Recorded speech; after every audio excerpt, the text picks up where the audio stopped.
afdalu min salati alfi rak'atin wa syuhudi alfi janazatin wa iyadati alfi maridin. Kalau menemukan majlis yang seperti itu, meningkatkan iman kita, menambah wawasan kita, itu nilai keistimewaannya. Nilainya ya, nilainya. Itu melebihi keutamaannya, melebihi sholat dari 1000 rakaat. Kemudian menyaksikan 1000 jenazah dan menengok 1000 orang sakit. Kalau antum mendapati majlis seperti tadi, membuat kita dekat dengan Allah, bertambah pengetahuan, itu keutamaannya. Ingat, yang disebut keutamaannya, bukan komparasi amal ya, tapi keutamaannya. Itu melebihi keutamaannya sholat 1000 rakaat.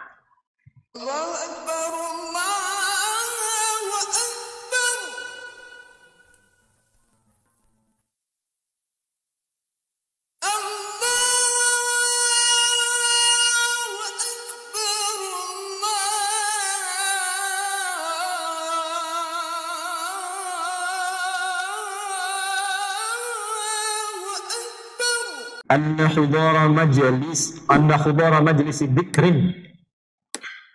Dari Abu Dzar radhiyallahu taala anhu, beliau menyampaikan, ini saya kagum nih. Ya. Nanti kita akan tunjukkan bagaimana kepakaran Hadratus Syekh Muhammad Hashim Asy'ari dalam hal ini. Ya, dalam hal ini. Nanti kita akan lihat karena saya sudah gali sanad ini.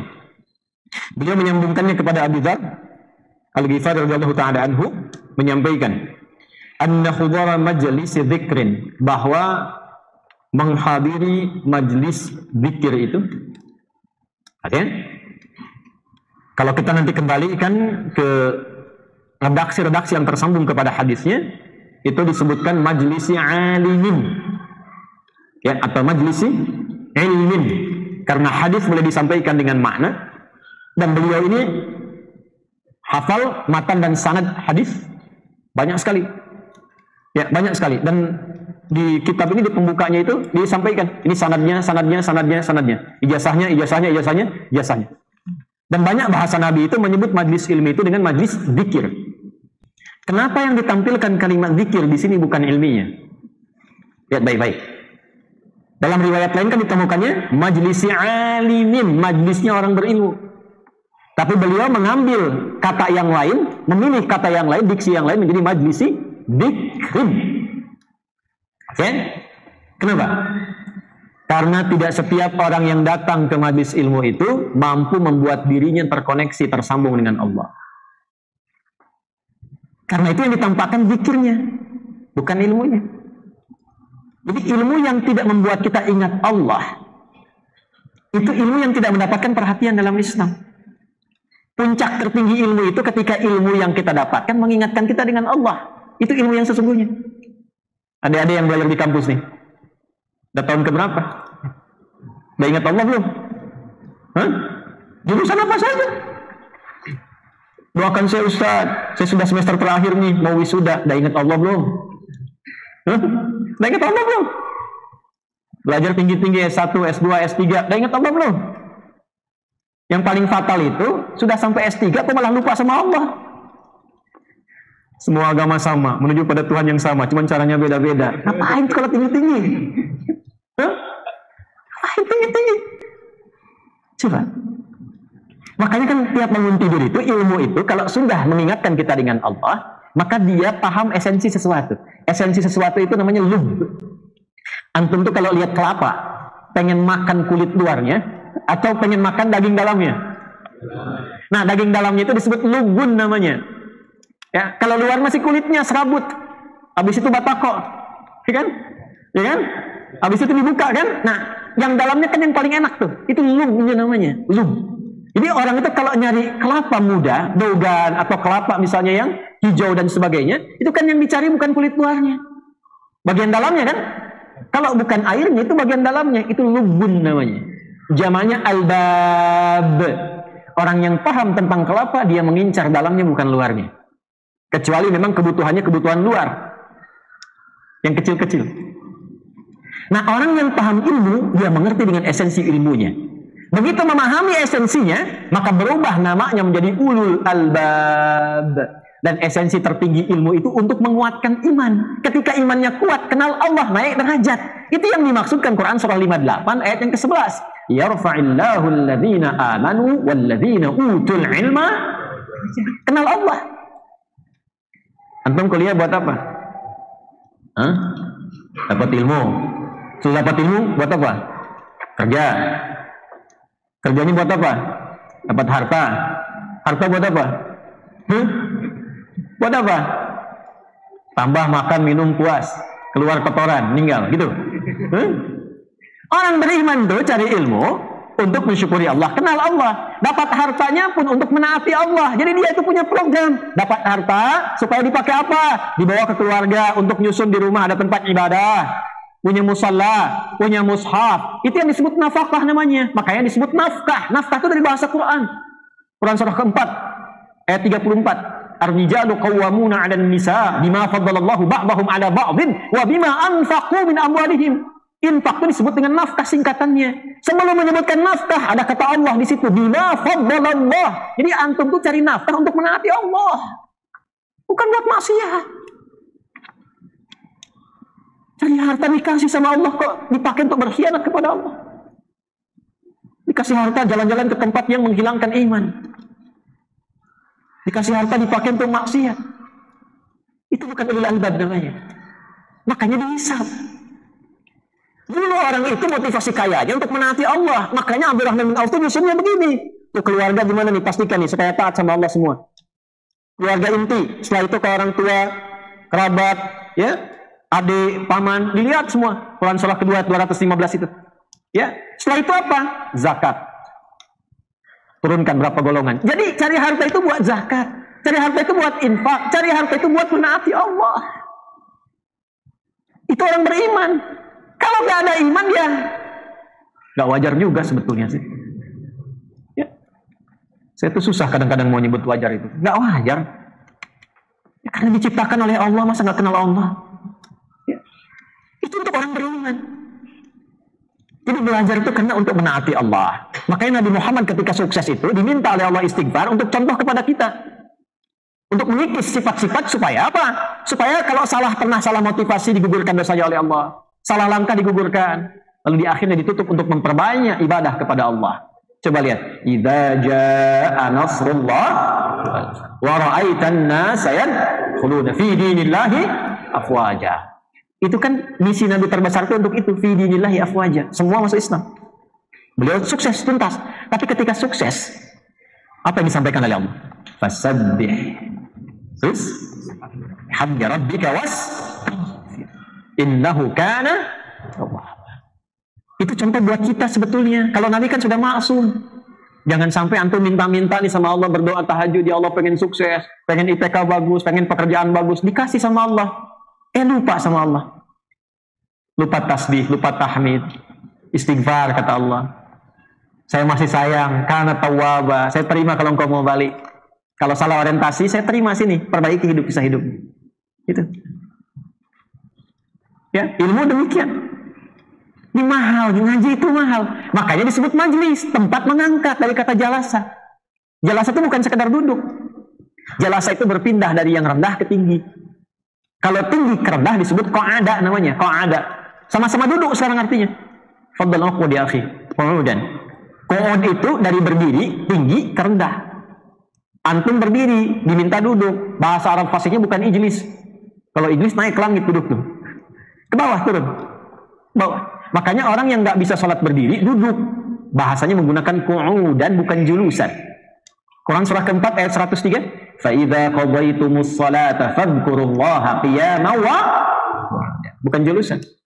Tapi kalau julus itu memindahkan yang rendah ke tinggi. Antum duduk di karpet, saya minta ke kursi. Fadhal ijlis ya akhi. Julusan. Tempatnya majlis. Ya. Kenapa yang seperti ini disebut majlis? Karena harus mengangkat, seharusnya bisa mengangkat derajat kita lebih baik dari sebelumnya. Jadi yang tadi saat sebelum masuk ke sini itu belum ingat Allah sepenuhnya, keluar dari sini ingat. Ya, belum termotivasi baca Quran, keluar dari sini termotivasi. Itulah majlis. Jadi kalau mau ngaji, mau belajar, cari tempat-tempat yang membuat kita ingat Allah dan merubah kita lebih baik dari sebelumnya. Ya, imannya meningkat, ilmunya nambah, itu paling bagus.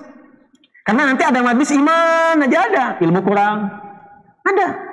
Apa yang diajarkan, amalan zikir misalnya, imannya naik. Ya, ada yang ilmu aja, zikirnya kurang. Ya, informasi aja gitu kan. Ibadahnya kurang. Yang bagus yang dua tuh, yang seimbang. Antum mendapatkan kenyamanan. Kalau dapat dua-duanya itu, imannya naik, ilmunya nambah, itu luar biasa. Jelas? Nah, ini sebabnya di sini disebut dengan majlisi dzikrin, bukan mengambil kata majlisi alimin. Ya, nanti saya teruskan ke situ, saya baca dulu. Afdalu min salati alfi rak'atin wa syuhudi alfi janazatin wa iyadati alfi maridin. Kalau menemukan majlis yang seperti itu, meningkatkan iman kita, menambah wawasan kita, itu nilai keistimewaannya. Nilainya ya, nilainya. Itu melebihi keutamaannya, melebihi salat dari 1000 rakaat. Kemudian menyaksikan 1000 jenazah dan menengok 1000 orang sakit. Kalau antum dapat mendapati majlis seperti tadi, membuat kita dekat dengan Allah, bertambah pengetahuan, itu keutamaannya. Ingat, yang disebut keutamaannya, bukan komparasi amal ya, tapi keutamaannya. Itu melebihi keutamaannya salat 1000 rakaat. Menyaksikan itu salat bisa sambil menguburkan 1000 jenazah dan menengok 1000 orang sakit. Keutamaannya. Jelas? Jelas? Kalau jelas saya cukupkan. Kalau belum jelas saya syarah lagi sedikit. Jelas tidak? Belum. Tadi jelas. Kalau orang ngaji hadis, lihat sanad saja, dia pasti kalau disebut hadis, hadisnya maudhu'. Pasti palsu. Kalau antum ngaji, sering ngaji hadis, ilmu hadis, udah paham tuh. Ada kitab namanya Al-Manarul Munif fi Sahih wa Dha'if. Tipis. Karangan Ibnu Qayyim Al-Jauziyah rahimahullah ta'ala. Tipis. Tapi kalau paham itu, belajar dengan bagus, itu baru dengar hadis langsung tahu. Oh, ini palsu. Ini bukan hadis. Hadis dhaif nih. Ah, ini sahih nih. Dikasih kita insting sensitivitas, ada kaidahnya. Nah, kalau kita memahami ini hadis, dari segi sanad udah tahu ini palsu, ini hadisnya, bukan hadis. Makanya tadi saya dari awal katakan, inilah diantara kepakaran dan kejeniusan Syekh Muhammad Hashim, Hadratus Syekh Muhammad Hashim Al-Asy'ari, menisbatkannya kemana? Ke Abu Dzar. Nisbat matannya, bukan kepada Nabi. Jelas? Nah, ini menunjukkan bahwa beliau memang pakar hadis. Ya, karena apa? Hadis itu tidak harus diriwayatkan dengan lafaz. Boleh disampaikan lewat makna. Yang penting maknanya senafas. Jelas? Ya, jelas? Tapi jangan sampai membuat satu kalimat disandarkan kepada Nabi yang Nabi tidak pernah mengucapkannya. Nah, itu terancam nanti. Bahkan ancamannya tinggi. Di hadis Muslim itu disebutkan seakan-akan pesan kapling di neraka. Ya. Awas, hati-hati. Man kadzaba 'alayya muta'ammidan falyatabawwa maq'adahu minan nar. Siapa yang sengaja memalsukan, mencabut namaku kata Nabi, ya, maka seakan dia pesan kafling di neraka. Nah, tapi ada yang paling menarik. Kalau ini lafaz ini bukan hadis, maka kenapa muncul? Dari mana muncul? Seperti apa munculnya? Nah, ini yang mau saya sampaikan. Saya semalaman ambil waktu, tulis, dapat sini. Sebagian saya masukkan ke handphone supaya nanti di-share. Jadi ngajinya total. Ya, nanti insya Allah saya salin lebih bagus lagi, masukkan ke handphone, di-share nanti. Jadi nanti antum dapat langsung akses di Instagram kita ya. Jadi nanti ngajinya tempelkan supaya utuh. Ini yang beliau kutip ini, ya, dari kalimatnya yang dikutip, dan banyak nanti tersebar di berbagai tempat. Itu sumbernya biasanya mengacu pada satu kitab. Kitabnya Ihya Ulumuddin. Ihya Ulumuddin. Karangan siapa? Al-Imam Al-Ghazali. Ya. Juz yang pertama, halaman 16. Juz 1, halaman 16. Pelan-pelan. Dan nanti harus belajar tentang Imam Al-Ghazali ya. Harus belajar. Karena kalau nggak belajar nanti nggak paham cara menilainya. Isunya bagus. Ihya Ulumuddin ini ada 4 bagian pokok di kitabnya. 4 bagian. Ada yang terkait dengan ibadat wal wajibat, 10 topik. Yang terkait dengan al-ijtimaiyah, 10 topik. Jadi menerangkan tentang kewajiban ibadah. Beliau kan faqih, Hujjatul Islam. Ya, punya kitab fikih, usul fikih juga. Itu luar biasa dong. Ya. Yang kedua ijtimaiyah, terkait dengan pernikahan, urusan sosial. Yang ketiga terkait mengendalikan nafsu. Bagaimana cara mengendalikan nafsu sehingga diri berubah menjadi lebih baik. Yang keempat munjiat minan nar. Ya, beraktivitas untuk menjaga diri dari ancaman-ancaman neraka. Kira-kira perbuatan apa saja yang terancam neraka dijelaskan supaya terbebas, hidupnya nyaman gitu. Nah, ini semua dikumpulkan 4 bagian ini dalam kitab Ihya Ulumuddin. Yang ini ada di juz pertama halaman ke-16. Ini saya bacakan langsung dari kitab ini. Bukan yang dari sini, yang dari kitab ini. Wa fi hadits Abi Dzar radhiyallahu anhu, dan dalam hadis yang tersambung pada Abu Dzar radhiyallahu taala anhu disampaikan hudara majlisi alimin. Ini tadi ya, bukan hudara majlisi dzikrin tapi alimin. Ini asalnya. Menghadiri majlis orang berilmu afdalu min salati alfi raka'atin, lebih utama dibandingkan dengan salat 1000 rakaat, wa iyadati alfi maridin, dan menjenguk 1000 orang yang sakit, wa syuhudi alfi janazatin, dan menyaksikan 1000 jenazah. Sama kan? Ya, bedanya cuma di alimin dengan dzikrin. Faqila, ini baru sepotong, belum semua. Ya, baru sepotong, belum semua. Kenapa? Karena memang esensinya sampai sini. Ini yang diambil oleh Syekh Muhammad Hashim. Tapi kalau kita mau sempurnakan, kita teruskan. Faqila, ini yang tadi saya katakan, kenapa zikir di sini ditafsirkan dengan ilmu, dan kenapa ilmunya disebut dengan zikir. Ya. Faqila, maka dikatakan, ya Rasulullah, wahai Rasulullah, wa min qiraatil Quran, bagaimana dengan status bacaan Quran? Kami disampaikan, kalau ada majlis ilmu yang mengingatkan kita dengan Allah, iman bertambah, pengetahuan menguat, itu lebih bagus dari yang tadi ya. Salat 1000 rakaat, menyaksikan jenazah 1000 orang, menengok 1000 orang sakit, kan? Bagaimana dengan status Quran kalau baca Quran? Apa jawab Nabi? Faqala sallallahu alaihi wasallam, wa hal yanfa'ul Qur'anu illa bil ilmi. Justru Quran itu bisa tambah manfaat kalau pakai ilmu. Maksudnya apa? Apalagi kalau di majlis itu ada yang ngajarin Quran. Dibahas bacaannya, dibahas maknanya, dibahas ilmunya, itu lebih utama lagi. Oke, kalau ada kajian-kajian tentang Quran, tentang hadis Nabi, tentang sunnah, kita ikutkan, itu nilainya tinggi. Sepanjang merubah keadaan kita lebih baik, ilmu makin meluas, iman makin meningkat, itu tinggi nilainya. Oke, cari kalau ada pengajian tuh, Masya Allah, yang nerangkan Quran tuh, bahas dalilnya, hadis-hadis Nabi, pendapat-pendapat sahabat dan sebagainya, kumpulkan. Itu nilainya tinggi. Dan nanti ada standar di mana ciri keberhasilannya. Karena imannya kuat, rajin ibadah. Karena ilmunya luas, bisa melihat dan bisa bersikap, hikmahnya naik. Oh, kalau dia kunut, ini dalilnya. Kalau nggak kunut, ini. Ya, Syekh Utsaimin tuh, Masya Allah tuh. Syekh Utsaimin tuh, beliau tidak kunut, tapi fatwanya ketika ada di belakang orang yang tak kunut itu, imamnya kunut, maka hendaknya dia mengaminkan. Tuh. Imam Syafi'i, Masya Allah, beliau kunut. Tapi ketika datang ke tempatnya di madhab Imam Abu Hanifah, Abu Hanifah sudah meninggal karena Imam Syafi'i lahir di tahun yang sama dengan Imam Abu Hanifah wafat 150 Hijrah. Tapi ketika datang ke tempat madhab beliau, tidak kunut. Padahal muridnya sudah menyimpulkan, nah ini yang masalah seringkali muridnya. Gurunya biasa aja, muridnya kadang-kadang tuh. Ya, gurunya pintar, muridnya bengal. Padahal gurunya biasa saja. Kata muridnya begitu mau masuk, itu terkenal. Kalau Anda baca kitab-kitab fikih, terkenal sekali riwayat ini. Muridnya menyimpulkan, menang nih pendapat guru ini. Menang. Tuh. Ngaji itu bukan menang kalah. Bukan sahih dhaif. Bukan sebatas sunnah dan bidah. Bukan itu. Esensinya memahami apa yang akan kita pelajari, mengukur diri lebih baik, dekat dengan Allah. Ini murid mengatakan, menang nih pendapat guru kita, katanya. Tapi kemudian, beliau sholat, diminta jadi imam. Subuh lagi. Tapi Imam Asy-Syafi'i tidak berkunut. Ketika selesai, murid protes. Bertanya, kenapa guru nggak kunut?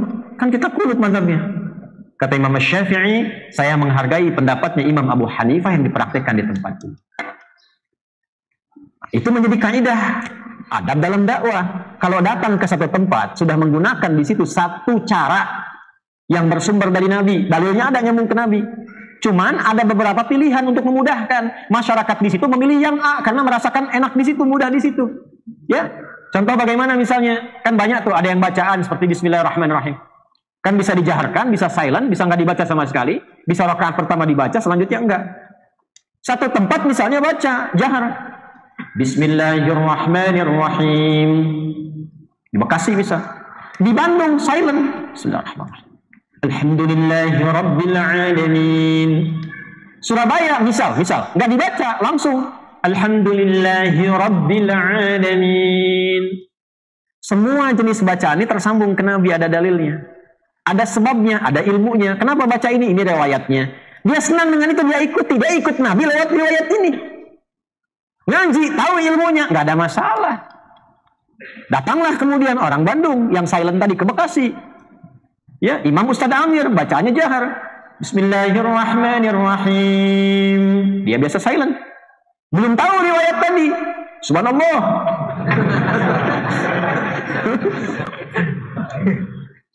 Nah, inilah pentingnya yang dimaksudkan tadi. Ngaji kita dengan luas, ya. Kemudian imannya meningkat dengan keluasan itu kita paham. Nah, adab itu membantu kita untuk bertanya cara memahami. Makanya keluarnya sopan. Akhi, Ustadz tadi saat ngimamin bacaannya kok keras. Saya biasanya dapatnya yang yang silent. Boleh nggak saya dapat kira-kira dari mana bisa saya pelajari itu? Dikasih. Oh, ini sumbernya. Ilmu nambah. Ya, kalau belum apa-apa bid'ah susah. Susah. Ya berarti bid'ah itu harus dijauhi, dihindari. Tapi menjauhinya pakai ilmu. Kalau nggak pakai ilmu makin bahaya. Makin bahaya. Dan biasanya kalau ditanamkan itu yang celaka. Jadi kalau ada misalnya, ini saya misalnya, bisa. Dan jauhi saya kalau ada sifat seperti ini. Antum dengar saya aja ya. Dengar saya aja. Jangan dengar yang lain. Kalau dengar yang lain itu salah nih. Dengar saya aja. Nah, saya ini kan terbatas. Ketika yang saya sampaikan salah, murid itu nanti akan menelan bulat-bulat dan tidak mampu mendengar yang lain yang benar. Itu musibah. Itu musibah. Siapa yang bisa memastikan kalau saya bisa menguasai segalanya? Nggak ada. Pasti salah. Nah, itulah sebabnya kenapa di Imam Fikih pun Allah anugerahkan ada 4. Yang kita ketahui, Imam Abu Hanifah, Imam Malik, Imam Syafi'i, Imam Ahmad. Ternyata kalau kita cek semua saling melengkapi. Yang ini unggul di logika, yang ini unggul di hadis di nas, yang ini unggul di Quran, yang ini unggul di riwayat. Begitu dikumpulkan dapat kita keutamaan di situ. Jelas di situ? Nah, ini gambaran. Ya, ini gambaran. Hati-hati ya. Jadi benar-benar kita memahami sesuatu dengan detail sehingga paham. Nah, status hadis ini apa? Statusnya. Saya bacakan. Ada nanti beberapa imam yang meneliti kitabnya Imam Al-Ghazali, khususnya Ihya Ulumuddin. Dan ini imam yang meneliti. Jadi antum kalau bukan imam, gak usah ikut-ikutan menyimpulkan. Ini imam. Dan saya juga punya teman waktu di Tripoli itu tesisnya tentang Imam Al-Ghazali, diteliti dan beliau baca semua bukunya. Alhamdulillah saya hidup dan bertempat tinggal dengan beliau itu. Jadi bisa mempelajari dan dapat tuh bagian dari penelitiannya. Kalau yang ini bukan, ini yang sudah awal-awal. Ya. Baik, namanya Syekh Murtada Az-Zabidi. Beliau mengkhususkan kitab Takhrij Ahadits Ihya Ulumuddin. Ya, penelitian terhadap hadis-hadis di kitab Ihya Ulumuddin yang tersambung pada Al-Imam Al-Ghazali. Juz yang pertama halaman 59. Ya. Jadi disusun satu-satu, hadis 1, hadis 2, hadis 3. Ini urutan hadis yang tadi dibacakan urutan ke-47. Ya, ini saya sudah salin. Urutan ke-47. Masih ada waktu? Sebentar lagi ya, dikit lagi ya. Wa fi hadits Abi Dzar, dan dalam subtopik terkait dengan hadis Abu Dzar ini yaitu Jundub bin Junadah Al-Ghifari, nama aslinya Jundub bin Junadah Al-Ghifari radhiyallahu taala anhu, ya. Rafa'ahu, ya, dimarfu'kan itu, ya, disampaikan kepada Nabi sallallahu alaihi wasallam hadis yang berbunyi tadi itu. Ya, khudara majlisi alimin, bukan zikir di situ kan? Ya, afdalu min alfi rak'atin wa syuhudi alfi janazatin wa iyadati alfi maridin. Tadi ya. Hadzal hadis, kalau ini dipahami hadis berdasar ilmu sanad, maudhu'un, status hadisnya hadis maudhu', hadis palsu. Kalau dibaca dari status. Perhatikan ya, ini imam. Imam. Nanti kita akan belajar bagaimana adabnya imamnya yang sangat luar biasa. Dan ini pengikut Imam Al-Ghazali. Lihat adabnya nanti. Dia jujur, ini hadisnya palsu. Wa innama a'rifuhu, ya qala al-Iraqi, beliau mengutip pendapat Imam Al-Iraqi, salah satu pakar hadis yang mengetahui, bukan hanya hafal hadis sanad dan matan, mengetahui yang ini palsu, yang ini dhaif, yang ini matruk, yang ini munkar, tahu statusnya, sampai tahu ke orang-orangnya. Oh, kalau diriwayatkan hadis oleh si fulan, jangan diambil hadisnya. Ya, kenapa? Ini mah tukang banyak cerita. Ya, ini banyak maksiatnya, sampai tahu ke situnya. Karena ada ilmunya. Ya, ada apa? Ilmunya. Qala al-Iraqi, Imam Al-Iraqi mengatakan hadzal hadis maudhu'un. Dikutip oleh Syekh Murtada Az-Zabidi. Hadis ini statusnya maudhu'. Wa innama a'rifu min hadits Umar, la min hadits Abi Dzar. Ini rendah hati. Yang saya tahu itu sebetulnya kalau mau disambungkan nyambungnya bukan ke Abu Dzar. Saya nggak ketemu kalau di Abu Dzar, nyambungnya ke Umar. Tuh. Tapi bahasanya yang saya ketahui, rendah hati kan? Ya. Ini bukan nih, nggak ada di situ. Jangan, nah, ini yang saya ketahui. Bismillah. Semoga Allah ampuni kita semua ya. Karena dzakarahu Ibnu Jauzi fil mawdu'at, dan komentar tentang ini pun telah disampaikan oleh Ibnu Jauzi dalam kitabnya Mawdu'at. Jadi mengutip juga. Ini fair, objektif. Ya, padahal beda pandangan dalam beberapa hal. Misalnya Ibnu Qayyim al-Jauziyah, itu kan beda pandangan dalam beberapa aspek. Apalagi dengan Imam Al-Ghazali, beliau komentar terhadap hadis-hadisnya. Tapi Masya Allah memuji pada aspek yang lainnya. Ya, termasuk Syekhul Islam Ibnu Taimiyah. Coba ngajinya diperdalam, baca lagi. Baca lagi. Beliau punya kitab Risalah Tazkiyatun Nafs. Saya pernah ngajar di sini itu dulu. Ya, dari Ba'da Maghrib itu. Ada kitab Risalah Tazkiyatun Nafs. Beliau membuka awal kitab itu dengan bersalawat kepada Nabi menggunakan kata Sayyidina. Allahumma salli ala Sayyidina Muhammad. Tapi yang menarik, yang menisbatkan kepada pengikutnya, ya, atau yang mengikuti manhajnya Syekhul Islam Ibnu Taimiyah, menolak kata Sayyidina. Ya. Syekhul Islam Ibnu Taimiyah saya menggunakan itu. Jadi beliau menempatkan kapan ditempatkan, kapan tidak ditempatkan. Itu polanya. Kapan digunakan, kapan tidak. Yang unggulnya silahkan diambil, beda pendapat tinggalkan aja, nggak usah dicela. Itu kan yang sering saya sampaikan. Nah, ulama itu seperti itu dulu. Ulama begitu. Kalau Anda nggak sepakat, tinggalkan aja, nggak usah dicela. Tapi kalau ada kebaikan, itu diambil. Tolong dulu begitu. Saya pernah ngirimkan mushaf di Bandung, titip sama paman saya yang di MUI.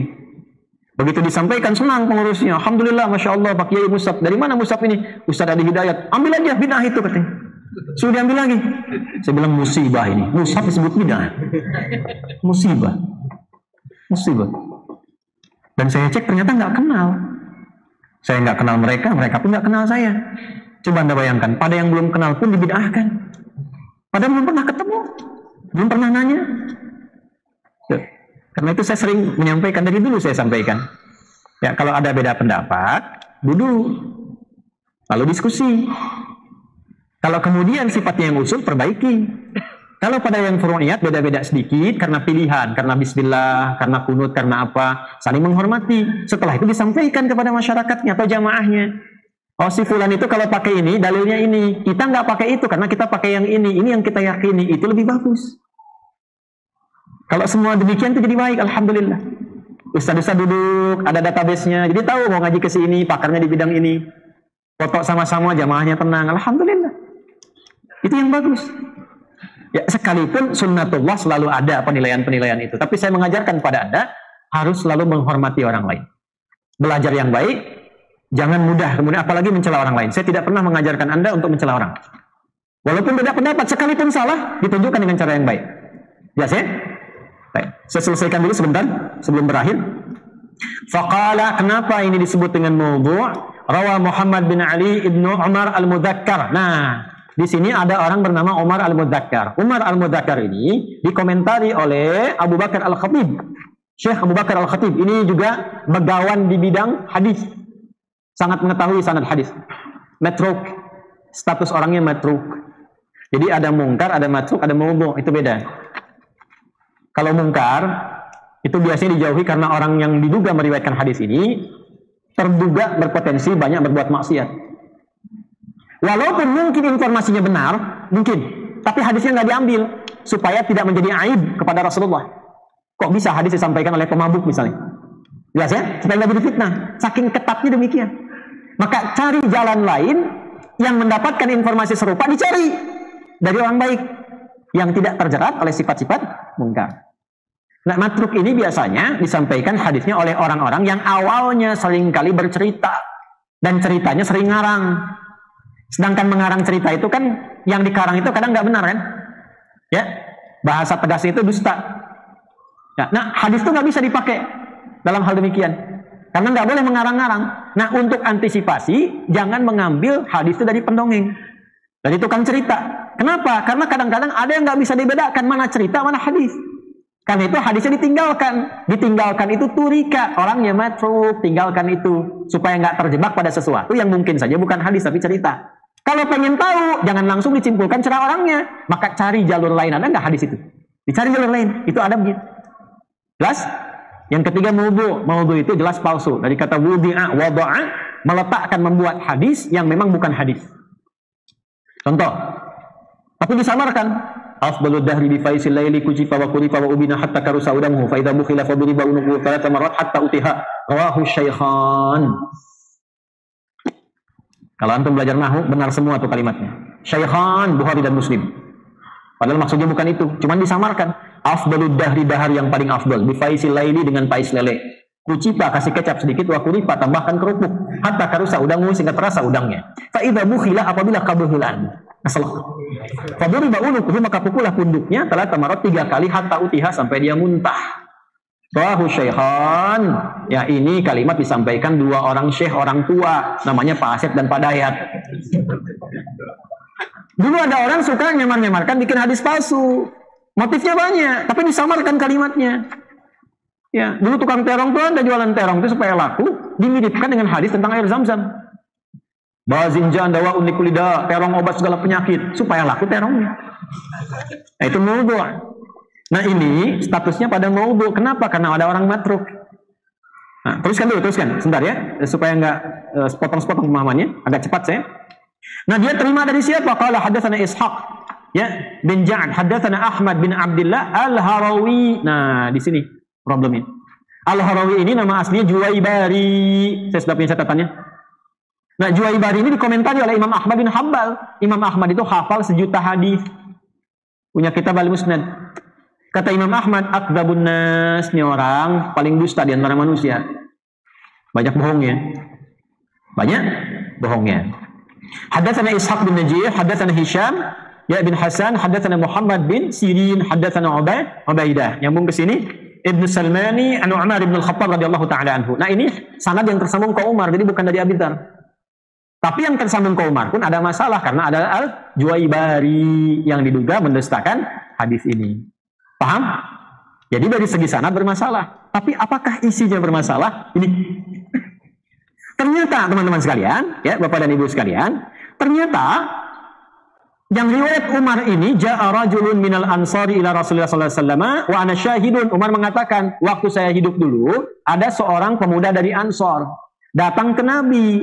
Saya menyaksikan itu, dia berkata, ya Rasulullah, idza hadartu janazatan wa hadara majlis alimin ayyuhuma ahabbu ilaik? Ya Rasulullah, kalau satu momen ada meninggal, ada orang meninggal, ada kesempatan mengikuti jenazah itu, dari mulai menyolatkan, ya sebelumnya mengafani, menyolatkan sampai mengantarkan ke kuburan. Tapi sisi lain ada majlis ilmu. Menurut Anda mana yang paling utama, ya? Mana yang paling disukai oleh Anda ya Rasulullah?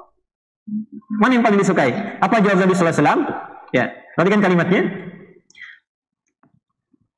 Ayyuhuma habbu ilaika an ushidahu ya Rasulullah? Mana menurut Anda yang paling Rasulullah sukai supaya saya bisa lakukan? Pengen sesuai dengan kehendak Nabi. Faqala, maka jawab Nabi, in kana lil janazati man yatba'uha wa yadfanuha fa inna hudura majlisi 'alimin afdal min huduri alfi janazatin tasyuha. Kalau memang sudah ada yang nangani jenazah itu, ada yang sudah nyolatkan, kan fardu kifayah. Ada yang sudah mengantarkan ke kubur. Saat bersamaan ada majlis ilmu dan materinya penting kau butuhkan. Maka mengikuti majlis ilmu itu lebih utama dibandingkan dengan menghadiri 1000 jenazah seperti yang tadi sifatnya disebutkan. Jelas? Nah, ini keterangan dari Nabi, cuma statusnya hadis maudhu. Paham? Artinya apa hadis maudhu? Kalau hadis maudhu, ya jangan diambil. Yang diambil itu riwayatnya yang benar. Sekarang pertanyaannya, ada nggak riwayat yang sesuai dengan ini? Yang bukan maudhu? Jawabannya ada. Ternyata ada. Ternyata ada. Nyambungnya ke siapa? Ibnu Majah. Siapa lagi? Al-Hakim Naisaburi. Diturunkan kemudian riwayatnya. Ini saya sudah catat di sini. Kalau ini sudah saya masukkan ke sini di galeri. Nanti insya Allah kita upload ya. Kultu. Nah, ada kultu, ada kultum. Kultu, aku berkomentar. Berkata Az-Zabidi. Ya, saya langsung ke ujungnya saja ya. Langsung ke ujungnya.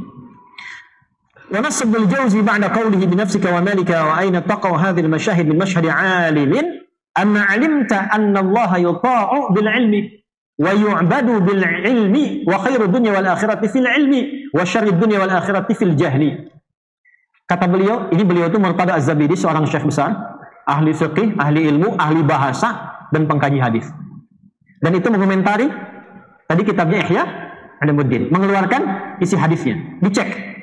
Beliau fair mengatakan, ini memang yang disampaikan di sini kalau disebut hadis maudhu, palsu, tapi jangan cepat menilai Imam Al-Ghazali dengan penilaian yang tidak baik. Aku berkata, kata beliau, setelah mengkaji, mempelajari apa yang disampaikan oleh Al-Jauzi, Ibnu Qayyim Al-Jauziyah, betul. Kalau melihat sanadnya saja. Betul kalau mengambil lafaz yang demikian, itu betul, tidak salah beliau. Tapi kalau kita lihat maknanya, kata beliau, ya, lihat maknanya. Bukankah amma alimta anna Allah yuta'u bil ilmi, bukankah kita menyadari kalau Allah itu ditaati Allah itu pakai ilmu kan? Saya ulang. Saat kita menaati Allah pakai ilmu atau tidak? Bagaimana taunya? Gimana taunya? Bukan hanya dari Quran, dari hadis, dari keseharian kita saja. Kalau nggak tahu ilmu, nggak mungkin kita sholat. Dari mana taunya sholat subuh 2 rakaat? Ilmu. Kalau nggak tahu ilmunya bisa 4 rakaat. Kan dulu ada yang di sidang tokoh komunis itu kan? Muslim. Subuh berapa rakaat? 4. Kan yang sebut 3. Karena nggak ada ilmunya. Pakai ilmu kan? Syahadatun pakai ilmu kan? Ya, Quran surah 47 ayat 19. Fa'lam annahu la ilaha. Karena itu ada ilmu tauhid. Mengenal Allah pakai ilmu. Salat pakai ilmu, zakat pakai ilmu. Kalau nggak pakai ilmu, nggak tahu batasan zakat berapa. Jelas? Baik. Kemudian apa lagi? Wa yu'badu bil ilmi, disembah pakai ilmu. Dan kalau pengen dunianya sukses, pakai ilmu kan? Semakin pintar, semakin mudah akses kan? Semakin tinggi ilmunya, semakin salarinya, ya, gajinya makin tinggi kan? Wal akhirat, di akhirat juga begitu. Fil ilmi, pakai ilmu. Nggak tahu ilmu, nggak dapat sukses akhirat.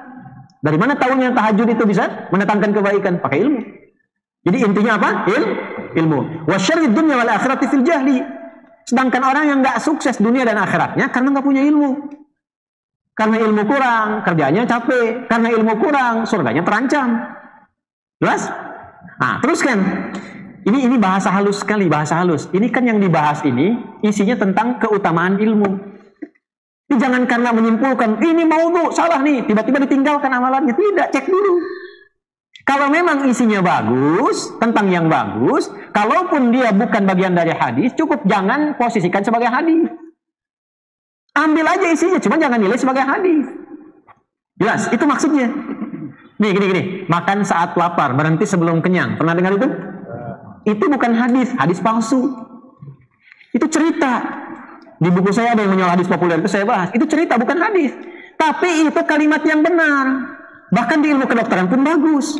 Caranya bagaimana? Ya jangan anggap sebagai hadis. Ambil aja isinya, tapi jangan sebut itu hadis. Boleh jadi itu kata-kata mutiara, itu nasihat. Saking bagus kalimatnya dikira dari Nabi. Gitu. Pernah dengar kalimat ini? Ya, ikhtilafu ummati rahmat. Perbedaan umat itu rahmat. Pernah dengar? Itu hadis palsu.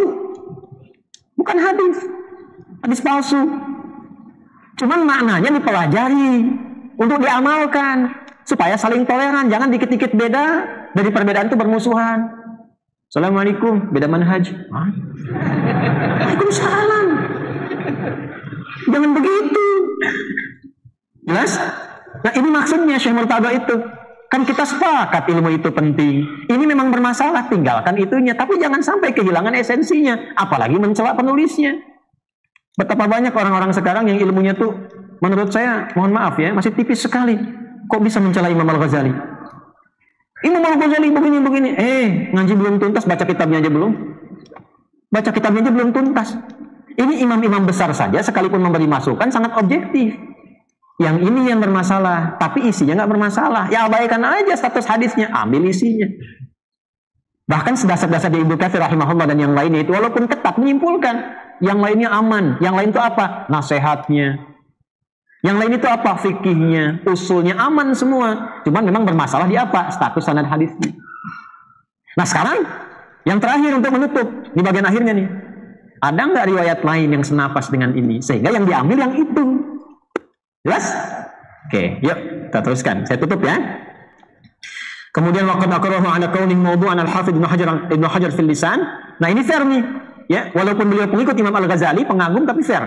Ya. Dan yang telah menetapkan hadis ini maudhu bukan hanya Ibnu Jauzi dan yang lainnya, tapi termasuk Ibnu Hajar Al-Asqalani dalam kitabnya Al-Lisan. Kemudian waqala hadza min tamati Al-Juwaybari, dan menyampaikan ini kesalahannya dari Al-Juwaybari ini. Penyebabnya yang tadi saya sampaikan itu, ya. Yang tadi saya sampaikan. Wa tabi'ahu Al-Hafidz As-Suyuti fil Al-Ali. Dan Imam As-Suyuti pun, As-Suyuti imam besar, kitabnya banyak, di hampir semua bidang ilmu ada kitabnya. Al-Itqan fi Ulumil Quran. Kemudian ada mazhabnya Suyuti di ilmu hadis, banyak sekali. Termasuk mencakup kitab ini. Terakhir, ya, yuk kita masukkan. Bismillahirrahmanirrahim. Nah, ini poinnya. Wa akhrajahu Ibnu Majah kama fi Dhailil Suyuti wal Hakim fi Tarikhihi. Tadi yang saya sampaikan.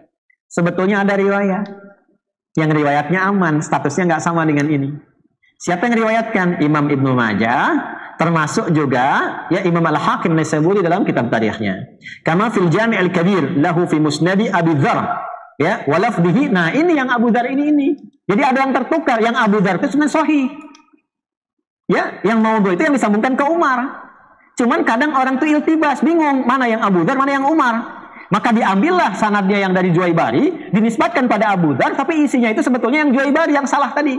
Yang Abu Dzarnya benar, ini yang kalimatnya. Yang salahnya yang ini. Jelas? Ya, yuk kita bacakan. Ya Aba Dzarrin, li an taghdu fi an tata'allama ayatan min kitabillahi khairul laka min an tusalliya mi'ata rak'atin wa an taghdu fa tata'allam baban min al-'ilmi amila bihi aw lam ya'mal bihi khairun min an tusalliya alf rak'atin tatawwu'an. Fa yahtamilu anna asy-syaikha asyara ila hadza wallahu a'lam. Allahu akbar. Yang dimaksud itu riwayatnya Abu Dzar. Apa riwayatnya? Disampaikan pada beliau, ya Abu Dzar, kalau engkau berangkat untuk belajar satu ayat saja dari kitab Allah, satu ayat saja, ngaji, ada tafsir cuma satu ayat. Nun, dibahas tuh nun tuh, wah bahas dan seterusnya, panjang sampai 2 jam misalnya, ya. Kemudian dibandingkan dengan sholat 100 rakaat, itu lebih bagus Anda belajar, yang satu ayat itu bila dibandingkan dengan 100 rakaat. Ini yang dimaksud keutamaannya. Yang dimaksud apa? Keutamaan. Yang sholat ini dimaksudkan sholat sunnah. Sholat apa namanya? Sunnah. Jadi kalau dibandingkan pahala sholat sunnah 100 rakaat, bukan nggak boleh sholat sunnah, bukan. Kalau dibandingkan pahala sholat sunnah 100 rakaat dengan dibandingkan belajar satu ayat itu di majlis, itu nilainya lebih tinggi belajar di majlis dibandingkan dengan 100 ayat itu. Sebab kalau Anda sudah paham ayat itu, Anda pakai dalam sholat dengan maknanya, dengan hasil ilmunya, itu nilainya lebih tinggi dari sekedar baca dan sholat 100 rakaat tadi. Nilainya lebih. Nanti saya turunkan hadisnya di hadis Muslim. Anda sholat nih, nggak paham, itu cuma dapat pahala 10. Pahala 10. Tapi sholat dan Anda paham dari hasil belajar, apa yang terjadi? Begitu Anda sholat, malaikat ikut di situ. Doa Anda diaminkan. Begitu istighfar, Rabbighfirli, malaikat mengatakan, ya Allah, ighfirlahu, ampuni dia. Mohon pada Allah. Dan disanjung oleh Allah sampai selesai dia. Kayak saya sering katakan, kalau saya belum tutup, kalau bisa jangan dulu salat suruh. Jadi saya kasih waktunya. Supaya apa? Sifat-sifat ini menyertai. Apa hadisnya? Di hadis Muslim. Majtama'a qaumun fi baitin min buyutillahi yatluna kitaballah wa yatadarasunahu fima bainahum illa ghasyiyatuhum rahmah nazalat alaihimus sakinah wa hafathumul malaikah wa dzakarahumullahu fiman indah. Atau kama qala Rasulullah SAW. Itu hadisnya sahih. Nggak ada orang ngaji belajar sampai selesai Anda sholat, sampai bubar selesai, kecuali pada saat itu diturunkan oleh Allah ketenangan. Makanya kalau ngaji yang benar hati tenang. Baik. Setelah itu malaikat ikut kumpul. Jika antum sholat, malaikat ikut di situ. Ya, nanti antum baca, diaminkan. Makanya kan ada hadis man sholat ta'minuhu ta'minal malaikah. Siapa yang sholat aminnya bersamaan dengan amin malaikat. Tuh. Kapan itu terjadi? Kalau jamaah. Sifat jamaah di mana? Di majelis. Jamaah itu di majelis. Nah, tapi ada orang yang ikut majelis begini, sholat habis itu. Makanya kalau mau pulang, sholat dulu. Terus doa. Itu diaminkan. Istighfar, dimohonkan ampunan kepada Allah. Itu sifatnya. Nah, itu adanya di riwayat sahih, nyambungnya ke Abu Dzar. Sahih yang ini. Ya, kita teruskan lagi. Wa an taghdu wa fatata'allama baban min al-ilmi amila bihi aw lam ya'mal bihi khairun min an tusalliya al-faraqatin tatawwu'a. Ini tadi. Dan kalau engkau berangkat ke majlis ilmu, majlisnya yang benar, baru dapat ilmunya. Ini sekarang, tadi kan kita belajar ya, sudah dapat ilmunya. Kalaupun belum diamalkan, baru dapat ilmunya. Apalagi diamalkan, itu nilainya lebih tinggi daripada sholat 1000 rakaat, sholat sunnah. Nah, ini yang sahih. Yang sahih. Perhatikan komen terakhirnya, yang ingin saya tutup. Fayahtamilu anna syaikha asyara ila hadha wallahu a'lam. Mungkin yang dimaksud Imam Al-Ghazali itu, yang ini maksudnya. Tuh, lihat. Betapa sopannya muridnya ini. Betapa sopan. Dia ingin mengatakan Imam Al-Ghazali belum tentu salah di situ. Belum tentu salah, cuman akses beliau kepada hadis ini mungkin nggak dapat. Jadi meriwayatkan dengan makna, karena hadis boleh diriwayatkan dengan makna, maka diambillah maknanya. Orang sekarang salah paham. Dilihat jalur sanadnya, begitu dicek, wah ini hadisnya palsu nih, jangan dekati kitab Imam Bukhari. Ini levelnya imam yang menilai. Boleh jadi Imam Al-Ghazali nggak dapat akses ke sanad itu, maka diriwayatkanlah dengan maknanya, karena hadis boleh diriwayatkan dengan apa? Dengan makna. Maka diambillah makna yang sahih ini, diterapkan kepada rawinya Abu Dzar. Itu sahih, maknanya sahih, orangnya sahih. Cuman ketika dituliskan lafadznya itu nyambungnya ke lafadz yang maudhu tadi. Jelas gak? Ya, itu problemnya. Kalau kita ngaji sampai sini kita paham. Nah, Hadratus Syekh Muhammad Hashim mengerti itu. Makanya yang beliau ambil apa? Langsung redaksinya, redaksi makna. Diambil redaksi makna itu, dikembalikan kepada Abu Dzarnya. Masukkan ke sini, lengkap dengan pemaknaan tadi. Jadi kalau kita ngaji cuma sekedar ngaji begini, nggak tahu yang tadi itu, dapatnya cuma ada hadis begini. Itu kalau yakin. Ya, kalau memang ikut dengan kredibilitas Syekh Hashimnya, percaya aja, ikut. Tapi yang celaka kalau nggak tahu, hadis palsu nih, nggak usah diikutin. Innalillahi wa inna ilaihi raji'un. Maka Hadratus Syekh Muhammad Hashim Asy'ari, Syekh Hashim, menghimpun semuanya ini, dimasukkan dalam kitabnya, untuk mengambil maknanya tidak disebutkan alimnya, disebut zikrinnya. Itu poinnya. Jelas? Sebab kalau diambil kata alimin, ketemulah jalur yang tadi. Kalau diambil kata zikrin, maka selamat dari situ. Itu yang dimaksud pemahamannya. Maka diambil namanya riwayat bil makna, bukan riwayat bil lafaz. Sah. Jelas? Imam Al-Ghazali mengambil riwayat bil makna. Cuman lafaznya menyebutkan alimin. Celakanya ada Juwaibari memalsukan hadis pakai lafaz alim di situ. Hadisnya palsu. Maka orang menduga, oh palsu nih, maudhu nih. Padahal maknanya sahih. Jelas? Nah, itulah yang dimaksud insaf. Insaf itu bersih hati dalam menilai. Ya, setelah itu tergantung. Antum mau amalkan silahkan, mau tidak silahkan. Kan nggak dipaksa. Ya, tidak dipaksa. Ya, ada orang sudah ngajar, sudah nerangkan sampai ke intinya, nggak maksa juga. Masa orang yang disalahkan? Gak benar tuh Ustadz itu, gak tahu palsu diterangin juga.